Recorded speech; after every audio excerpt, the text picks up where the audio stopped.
Depois, o presidente do STF disse que a pandemia uniu a corte. Vamos assistir. Nós, ministros do Supremo Tribunal Federal, estamos todos do mesmo lado. A pandemia demonstrou o quão apequenadas são nossas divergências. Quando comparamos a grandeza de nossa missão de zelar pela força normativa da Constituição Federal. Debate não é sinônimo de combate, tampouco dissenso é sinônimo de discórdia. Então, o discurso de Luiz Fux, presidente do Supremo Tribunal Federal, que, repito, fez esse pronunciamento ao lado do presidente da República, Jair Bolsonaro, que compareceu à sessão. Começo essa com você, Fiuza, a sua avaliação sobre o que disse o ministro.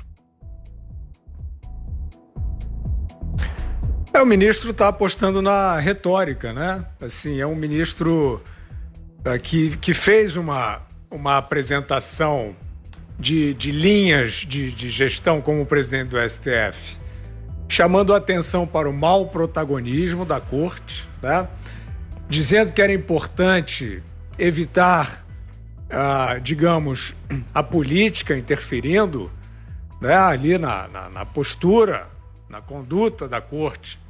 Nesse discurso ele está fazendo o contrário. Nesse discurso é um discurso retórico.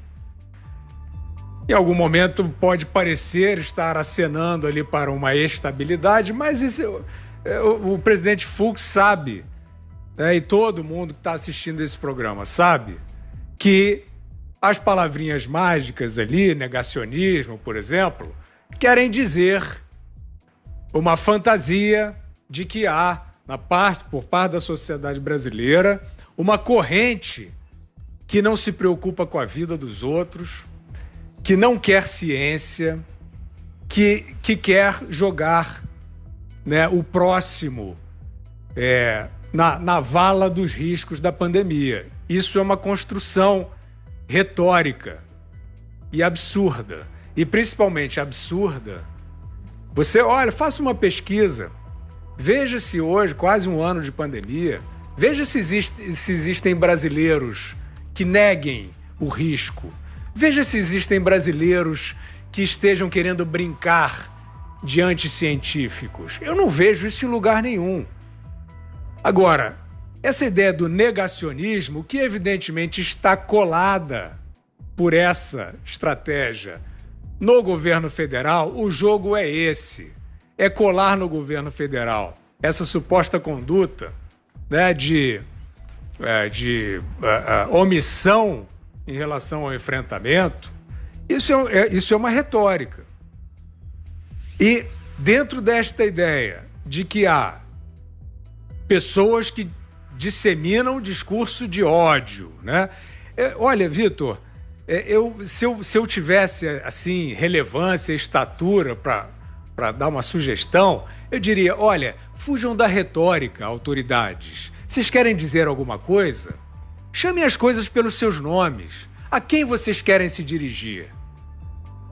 Então, essa ideia do negacionismo, do discurso de ódio, etc., a gente sabe que isso, né, para não dourar a pílula e não cansar a beleza do nosso público, isso serve, por exemplo, como lastro para inquéritos altamente questionáveis, conduzidos pelo próprio Supremo Tribunal Federal, sendo que um deles mantém preso, sem provas, sem indício algum, um jornalista. E isso não é questionado por ninguém. Eu não vou me deter nesse caso. Eu só vou observar que esta ideia, né, a regrinha é a seguinte: repudie todos os conceitos vazios. Negacionista, você está falando de quê? Então, negacionista é quem nega, prescreve o quê? O tratamento precoce. Então, vamos botar os pingos nos is. O tratamento precoce é uma terapêutica experimental que vários estudos indicam como possivelmente eficaz. Ponto. É isso, basicamente, que médicos sérios, por exemplo, infectologistas, estão pregando. A vacina, a defesa da imunização como o iluminismo, né, como os seres iluminados da ciência. É preciso, primeiro, uma vacina boa, uma vacina que preste. Foi iniciado um programa de vacinação com vacinas que não têm estudos suficientes em idosos. Nós vínhamos falando disso aqui, olhando o laudo da Anvisa, o próprio Instituto Butantan precisou reconhecer isto, até respondendo a outros veículos de mídia, o que é muito interessante de se ver, né? Não ficarmos falando aqui quase que isoladamente. E muita gente está dizendo aí que a vacina é a panaceia, que resolveu tudo. Como? Se é uma vacina emergencial e os vulneráveis, os que estão justamente na situação de emergência, não foram testados.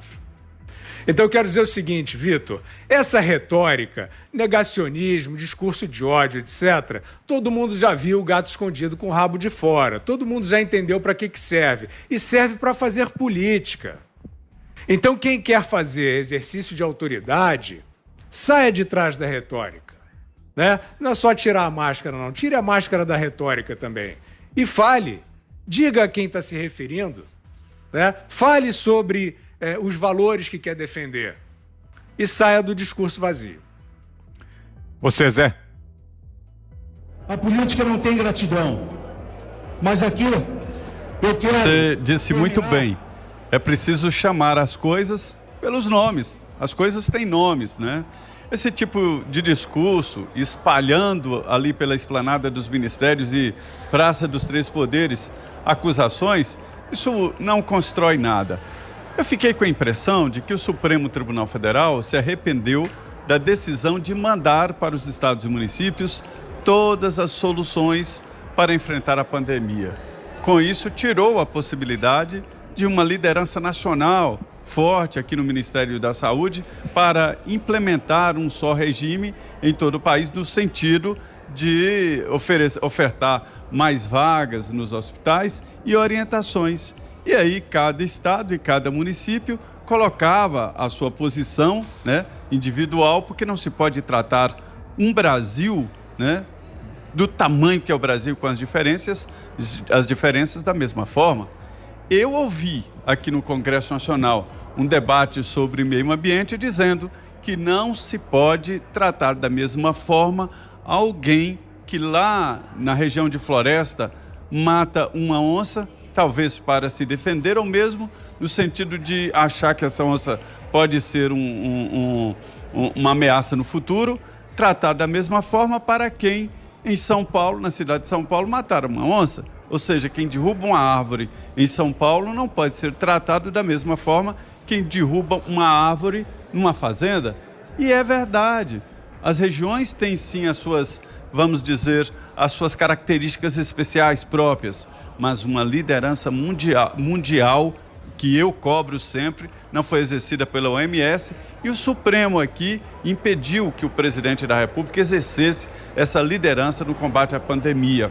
Mas mesmo assim, o Ministério da Saúde agiu, foram aviões levando insumos, levando equipamentos de proteção individual para os profissionais de saúde, levando os respiradores, levando cloroquina, tratamento preventivo. Enfim, o Ministério da Saúde agiu. E agora dá a impressão de que o Supremo Tribunal Federal, pelo menos os ministros, estão arrependidos da decisão. Estão dizendo, olha, nós decidimos que é um compartilhamento sem tirar o poder do presidente da República. Não, o Supremo decidiu que os prefeitos e governadores é que comandavam o processo. Essa retomada hoje dos trabalhos do Supremo Tribunal Federal, isso já devia ser apresentado como um pedido de desculpas. Nenhum trabalhador tem 2 férias por ano, 2 intervalos.